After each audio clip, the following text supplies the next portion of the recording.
Bwana, mambo vipi watazamaji wa Pulundu TV? Kwa majina naitwa Yasili, ni official presenter wa Pulundu TV. Na leo hii bwana, kulikuwa na mkutano wa mheshimiwa diwani wa kata ya Mupi. Lakini kwa bahati mbaya au bahati nzuri, mkutano umegairishwa kwa namna moja ama nyingine. Na huyu pembeni yako hapa atatambulisha mwenyewe. Hebu tumuulize majina yake kwa faida ya wasikilizaji wa Pulundu TV. Bwana, habari yako? Salama tu, habari za majukumu? Mzuri. Unaweza kutambulisha majina yako ili kwa faida ya watazamaji wa Pulundu TV? Ndio, kwa jina naitwa Magayanda Ramadhani, ni mwalimu shule ya Shikizi Mupi. Wito huu wa leo kwa mheshimiwa diwani pia kuwapa uniform na kuahidi madaftari kwa wanafunzi wa shule ya Mupi, kwako umekujaje wito huu?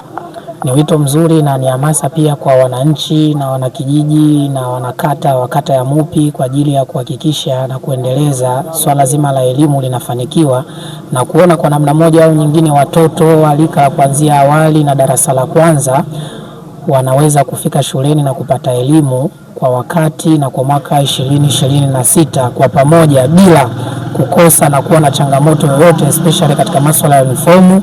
Na zawadi hii ya mashati kwa wanafunzi watakao kuja kuandikishwa shule shikizi ya Mupi ni zawadi ambayo itasaidia kwa namna moja au nyingine kuweza kutoa chachu ya namna moja au nyingine ya elimu na kuhakikisha swala zima la ufundishaji na ujifunzaji linaenda vizuri katika kata ya Mupi. Labda kuanzia kwenye uandikishaji, changamoto gani ambayo umeipitia katika kipindi cha uandikishaji wanafunzi darasa la awali la kwanza? Changamoto ni baadhi tu ya maeneo kwa wakati na hali saizi tu ya masika, lakini tunaamini kwa kipindi ambacho kijacho hiki tunachoendelea, wazazi wengi watakuja kuandikisha kutokana na hamasa iliyofanywa na mheshimiwa diwani.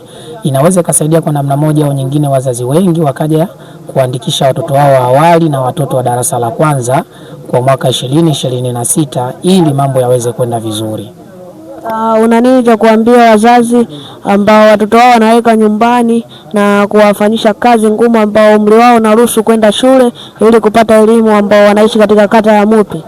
Cha kuambia wazazi kwamba ni haki ya kila mtoto, haki ya kila mwanakijiji na haki ya kila mwanafunzi aliyefikisha umri wa kuandikishwa chekechea na darasa la kwanza kuweza kuja kuandikishwa ili aweze kupata elimu, na ni haki yake ya msingi. Na wao walete watoto, wala wasiwe na shaka wala wasiwe na changamoto aina yoyote, wafike shuleni, wataandikishwa na wote watasoma vizuri na watapata mafunzo kwa wakati, na wote wafike katika shule shikizi ya Mupi. Baada ya kusema hao, mimi nikutakia kazi njema. Haya, na nyinyi nawatakia pia. Tunashukuru sana na tunamshukuru mheshimiwa diwani kwa kuweza kutoa zawadi hiyo kwa wanafunzi ambao watakaokuja kuandikishwa mashati ili kuweza kwa namna moja au nyingine kusaidia gurudumu la elimu liweze kwenda vizuri kata ya Mupi. Bwana, usisahau kusubscribe, comment na kulike Pulundu TV. Nyuma kamera, hala.